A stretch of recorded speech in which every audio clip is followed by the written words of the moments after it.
कमल नाम का एक व्यक्ति अपनी पत्नी सुशीला और दो बच्चों के साथ एक छोटे से घर में रहता था।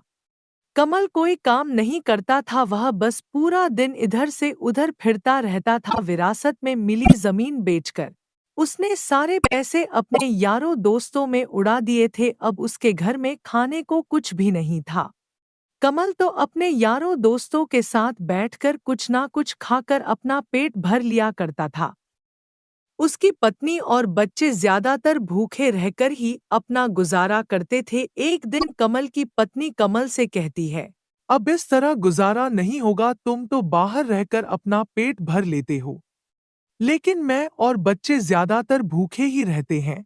ज्यादा भूखे रहने से अब शरीर में भी जान नहीं रही है। बच्चों को देखकर रोना आता है, तुमने अपनी सारी जमीन बेच दी है। अगर हमारे पास जमीन होती तो हम खेती करके गुजारा कर लेते। कब तक हम इस गरीबी में रहेंगे? तुम पैसे कमाने के लिए कोई नौकरी क्यों नहीं करते या कोई अपना व्यवसाय कर लीजिए। अगर कुछ दिन और यही हालत रही तो यह घर भी नहीं बचेगा। तुम ये फालतू की चिंता क्यों कर रही हो? जानती ही हो मुझे नौकरी करना पसंद नहीं है और मैं कोई मजदूरी भी नहीं कर सकता। लोग देखेंगे तो क्या सोचेंगे कि कमल जमींदार मजदूरी कर रहा है। मैं किसी भी तरह परिवार का पालन पोषण करूंगा, मुझे भी घर की चिंता है। आपको घर की चिंता होती तो आप कुछ काम करते जिससे घर में थोड़े पैसे आ सके। छोटा काम तुम करोगे नहीं और बड़ा काम तुम्हें मिलेगा नहीं। तुम्हें विरासत में इतनी जमीन मिली थी, आपने सारी जमीन को बेच दिया। तुम मुझे छोटी से छोटी बात पर मुझे जमीन बेचने का ताना क्यों देती हो? अब मैं घर में तभी घुसूंगा जब तक पैसे ना कमा लूं। इतना कहकर कमल घर से चला जाता है। अगले दिन वह गांव के अलग अलग सूदखोरों के पास जाता है। जमींदार जी, आज हमारे यहाँ कैसे? इतनी धूप में सब खैरियत तो है ना? सब खैरियत है। मैं तुम्हारे पास थोड़े पैसे उधार लेने आया हूं क्योंकि मुझे अपना व्यापार शुरू करना है। मेरे पास इतने पैसे नहीं है कि मैं व्यापार शुरू कर सकूं। कमल भाई, यह तो बहुत अच्छी बात है, तुम अपना व्यापार करने की सोच रहे हो, लेकिन मेरे एक बात समझ में नहीं आ रही है। तुम्हारे पास 100 बीघा जमीन थी, तुमने सारी जमीन बेचकर सारे पैसे पानी की तरह बहा दिए और व्यापार करने चले हो। अगर जमीन होती तो व्यापार की जरूरत ही नहीं पड़ती। मैं तुमसे सलाह लेने नहीं आया हूं बल्कि पैसे उधार लेने आया हूं। अपनी सलाह अपने पास रखो। मेरी जमीन थी, मैंने बेच दी, तुम्हें उसकी फिक्र करने की कोई जरूरत नहीं है। अरे कमल भैया, मैं तो मजाक कर रहा था, लेकिन तुम उधार के पैसे कैसे चुकाओगे? तुम्हारे पास तो कोई नौकरी भी नहीं है और कोई चीज गिरवी रखने के लिए भी नहीं है। आपको मुझ पर विश्वास नहीं है। आपको लगता है कि मैं उधार के पैसे आपके नहीं लौटा पाऊंगा। मेरे पास मेरा घर है। आप मेरे घर के कागज ले सकते हैं। जब तक मैं ब्याज के साथ तुम्हारे पैसे नहीं लौटा देता, तब तक मेरे घर के कागज तुम्हारे पास रहेंगे। कमल की बातों ने सूदखोर को पैसे देने के लिए मना लिया। ठीक है, मैं तुम्हें पैसे उधार देने के लिए तैयार हूँ, लेकिन एक शर्त पर। मैं प्रति 100 रुपये पर 1 रुपया ब्याज लूंगा और तुम्हें समय से पहले ही पैसे वापस करने होंगे। आप परेशान ना हो, मैं समय से पहले ही आपके पैसे लौटा दूंगा। कमल की बातों ने सूदखोर को पैसे देने के लिए मना लिया। सूदखोर दस्तावेजों में सारी बात लिखकर कमल को पैसे दे देता है। कमल पैसे लेकर खुशी खुशी वहां से चला जाता है।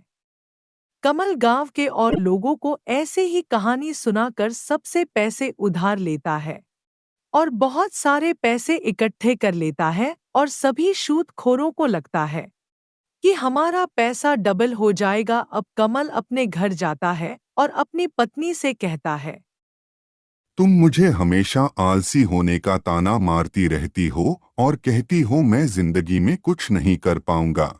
या देखो पूरे 10 लाख रुपए, देखो मेरी अक्लमंदी। तुम्हारे पास ये 10 लाख रुपए कहाँ से आए हैं? और रात तुम घर पर भी नहीं आए थे। अरे भाग्यवान, यह पैसे मैं ब्याज पर लाया हूँ अपना घर गिरवी रखकर। क्या तुमने अपना घर गिरवी भी रख दिया? सारी जमीन बेचने के बाद आप घर पर भी नौबत आ गई। तुम हमें कहीं का नहीं छोड़ोगे, अब यह घर भी हमारे हाथ से निकल जाएगा। भाग्यवान, तुम्हारी यह छोटी से छोटी बात पर चिंता करने की आदत कब जाएगी? तुम बात पूरी सुनती नहीं हो, पहले ही परेशान होना शुरू कर देती हो। अरे मैं किसी एक सूदखोर से पैसे नहीं लिए हैं, बल्कि 10 सूदखोरों से लिए हैं। इसका मतलब तुमने उन्हें धोखा दिया है। जब उन्हें इस बात का पता चलेगा तो क्या होगा? कुछ नहीं होगा, मैं सभी सूदखोरों से 1% के हिसाब से पैसे उधार लिए हैं और मैं इन पैसों को दूसरे गांव में 5% के हिसाब से ब्याज पर दूंगा। देख मेरे दिमाग का कमाल। मुझे यह लग रहा है जो तुम कर रहे हो वह सही नहीं है। कहीं हम और बड़ी परेशानी में ना फंस जाएं। किसी परेशानी में नहीं फंसेंगे। अब मैं जा रहा हूँ, अपना ख्याल रखना, मैं 1-2 दिन में आ जाऊंगा। इतना कहकर कमल पास वाले गांव की ओर चल देता है। उस गांव में कमल का एक दोस्त रहता है जिसका नाम रमेश है। कमल उसी से मिलने जा रहा होता है, तभी रास्ते में कमल को एक साधु बाबा दिखते हैं जो पेड़ के नीचे बैठकर तपस्या कर रहे थे। एक सांप साधु बाबा को काटने ही वाला था, तभी कमल उसे उठाकर दूर फेंक देता है। एकदम साधु बाबा की आंख खुल जाती है। वह साधु बाबा कहता है, बालक, कौन है? तूने मेरी तपस्या में रुकावट क्यों डाली है? क्या नाम है तेरा और कहाँ से आया है तू? मेरा नाम कमल है, मैं पास वाले गांव का हूँ। मैं अपने दोस्त के पास जा रहा था। आपको एक जहरीला सांप काटने ही वाला था, लेकिन मैंने उसे उठाकर फेंक दिया। अगर मैं ऐसा नहीं करता तो वह सांप आपको डस लेता। बहुत अच्छा किया बच्चा, तुमने अपनी जान जोखिम में डालकर मुझे बचा लिया। एक दूसरे की मदद करना यही इंसान की खूबसूरती है। मैं तुम्हारा यह जज्बा देखकर बहुत खुश हुआ, इसलिए कुछ भी मांग सकते हो। ये सुनकर कमल बहुत खुश हो जाता है, क्योंकि वह जानता था कि जो भी साधु बाबा से मांगते हैं वह सब मिल जाता है। इसलिए वह एक ऐसी चीज मांगना चाहता था जिससे वह मालामाल हो जाए। लेकिन उसे वह पैसे याद आते हैं जो उसने ब्याज पर लिए थे। साधु बाबा, आप मुझे ऐसा वरदान दे दो जिससे भी मैंने यह पैसे उधार लिए हैं वह मुझे वापस ना ले, क्योंकि मेरे पास कोई काम नहीं है। मैंने इन पैसों के बदले अपना घर गिरवी रखा है। मेरी पत्नी बहुत परेशान है, कहीं यह घर हमारे हाथ से ना निकल जाए। अगर यह पैसे मेरे पास रहेंगे तो मैं इससे कोई व्यापार कर सकता हूँ, कुछ खेती के लिए जमीन और अपनी पत्नी के लिए थोड़े गहने भी ले सकता हूँ। कृपया करके आप मुझे यह वरदान दे दीजिए। ठीक है, जैसा तुम चाहो। जिन लोगों ने तुम्हें पैसे उधार दिए हैं, जब तक जिंदा रहेंगे वह यह पैसे लौटाने के लिए नहीं कहेंगे। साधु बाबा से वरदान लेकर कमल अपने दोस्त के घर चला जाता है। घर में रमेश को देखकर कमल बहुत खुश होता है। रमेश कमल से कहता है, अरे कमल, कैसे हो भाई? आज बहुत दिनों में आए हो, सब कुछ कैसा चल रहा है? मैंने सुना है तुमने सारी जमीन बेचकर सारे पैसे अपने दोस्तों में उड़ा दिए। पूरे गांव में इस बात का डिंडोरा पीट रहा है। हमारा पूरा गांव बेवकूफ लोगों से भरा हुआ है। जमीन मेरी, पैसा मेरा, दुख उन्हें हो रहा है। मैं तुम्हारे पास यह 10 लाख रुपए लेकर आया हूँ। यह मैं अपनी जमीन बेचकर लाया हूँ। अगर यह पैसे घर में रखे रहे तो कोई फायदा नहीं होगा। मैं चाहता हूँ कि तुम यह पैसे ब्याज पर देकर व्यापार करो। तुम 1 रुपया का हिस्सा लो और मुझे 4 रुपए का हिस्सा दो। ऐसे तो मैं किसी के साथ व्यापार नहीं करता, पर तुम मेरे बचपन के दोस्त हो, इसलिए मैं तुम्हारे साथ व्यापार करूंगा। रमेश, हम यह पैसे एक दस्तावेज पर लिख लेते हैं, क्योंकि कल को कोई बेईमानी ना हो। तुम यह क्या बोल रहे हो कमल? तुम मुझे बेईमान समझते हो? मुझे तुमसे यह उम्मीद नहीं थी। क्या हमारी दोस्ती इतनी कमजोर है कि एक कागज के टुकड़े पर लिखना पड़ रहा है? यदि ऐसा है तो तुम इन पैसों को अपने पास ही रखो। रमेश भाई, आप गुस्सा ना करो, मुझे आप पर पूरा विश्वास है। यह पैसे संभाल कर रखना, अब मैं चलता हूँ। इतना कहकर कमल अपने घर पर चला जाता है और सारी बात अपनी पत्नी को बताता है। क्या तुमने वह सारे पैसे रमेश को दे दिए? कहीं वह बेईमानी ना कर ले। तुम कोई भी काम सोच समझ कर नहीं करते हो। तुम्हारी शक करने की आदत कब जाएगी रमेश? ऐसा नहीं है, जैसा तुम समझ रही हो। मैं हर साल जाऊंगा और रमेश से ब्याज के पैसे ले आऊंगा। इस तरह हम बहुत मालदार हो जाएंगे। हमारे पास जमीन होगी, पैसे होंगे।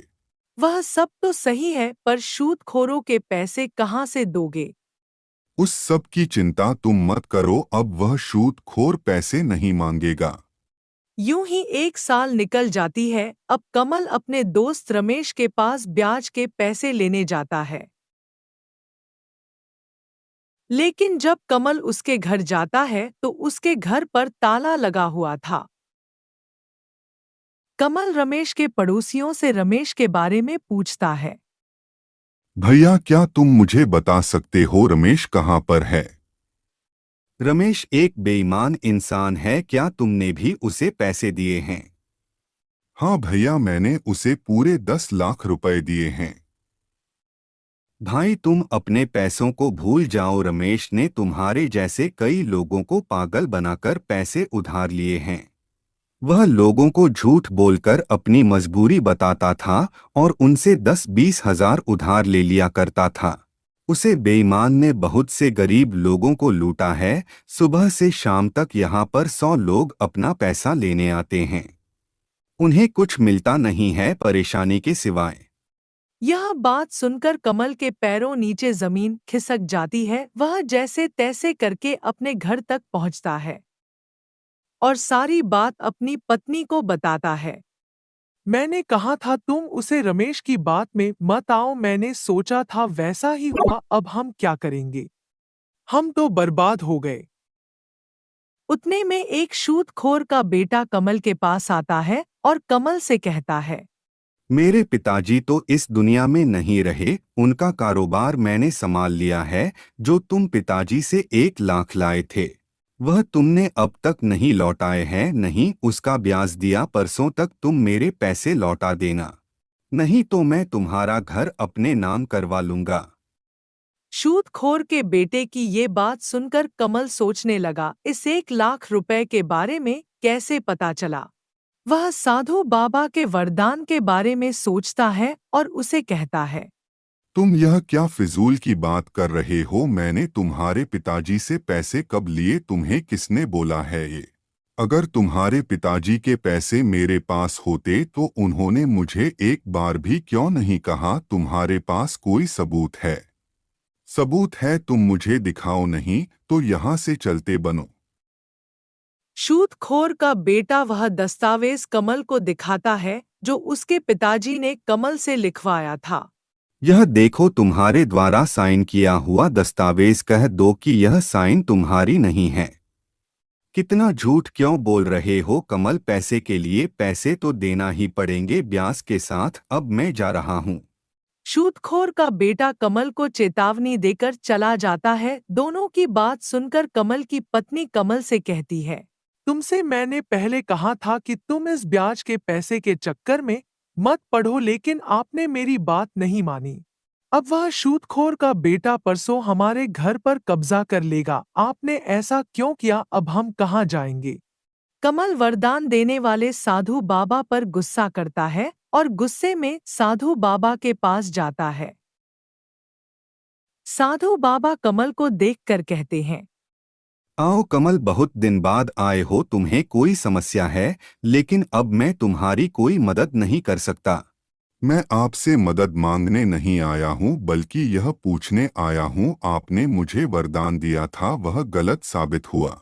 इसका मतलब है आपने मुझे धोखा दिया है। तुम धोखेबाज आदमी हो, तुम लोगों को गुमराह करते हो। यह तुम क्या कह रहे हो? मैं तुम्हें धोखा कब दिया? मैंने तो तुम्हें वरदान दिया है कि जब तक वह सूदखोर जिंदा रहेंगे तुमसे पैसा नहीं मांगेंगे, लेकिन उन पैसों पर उनके बच्चों का अधिकार है। इसलिए वह तो अपना पैसा मांगेंगे ही। तुम्हें मुझे वरदान में यह मांगना चाहिए था कि मुझे पर कोई कर्ज न रहे। लेकिन तुमने मुझसे कहा था कि वह सूदखोर मुझे से पैसा ना मांगे। इस हिसाब से मैंने तुम्हें कोई भी धोखा नहीं दिया है, इसलिए मैंने तुमसे कहा था जो भी मांगो सोच समझकर मांगना। आदरणीय साधु बाबा जी, मैं इस बात पर ध्यान नहीं दे पाया, इसके लिए मुझे माफ कर दीजिए। लेकिन मेरे दोस्त ने मुझे धोखा दिया है, क्या ये सही है? तुमने भी तो अपनी पत्नी को धोखा दिया है, कभी उसकी बात नहीं मानी। बेचारी तुम्हारी हमेशा फिक्र करती है। तुम्हारी पत्नी ने तुमसे कितनी बार कहा था कि तुम मेहनत करके पैसा कमा, पर तुमने बिना मेहनत के पैसे कमाने की सोची। तुमने गांव के बहुत से लोगों से झूठ बोलकर पैसे लिए और अपने दोस्त को दिया है, इसीलिए तुम्हारे दोस्त ने भी तुम्हें इस तरह धोखा दिया जैसे तुम गांव वाले और अपनी पत्नी को देते आए हो। कमल, तुम हमेशा याद करना, मेहनत की कमाई तुमसे कभी कोई नहीं ले सकता। यदि तुम बिना मेहनत के पैसा कमाओगे तो जितना जल्दी पैसा आता है उससे जल्दी वापस चला जाता है। साधु बाबा की बात सुनकर कमल को अपनी गलती का एहसास हो जाता है। वह पछतावे के साथ उनसे कहता है, आदरणीय साधु बाबा, अब मैं किसी को धोखा नहीं दूंगा और ना ही बिना मेहनत के कमाने की सोच लूंगा। मैंने अपनी पत्नी की बात कभी नहीं मानी, इसके लिए मैं शर्मिंदा हूँ। अब मुझे जाने की आज्ञा दीजिए। इतना कहकर कमल अपने घर चला जाता है और अपनी पत्नी से माफी मांगता है और दिन रात मेहनत करके अपने परिवार के साथ खुशी खुशी रहता है।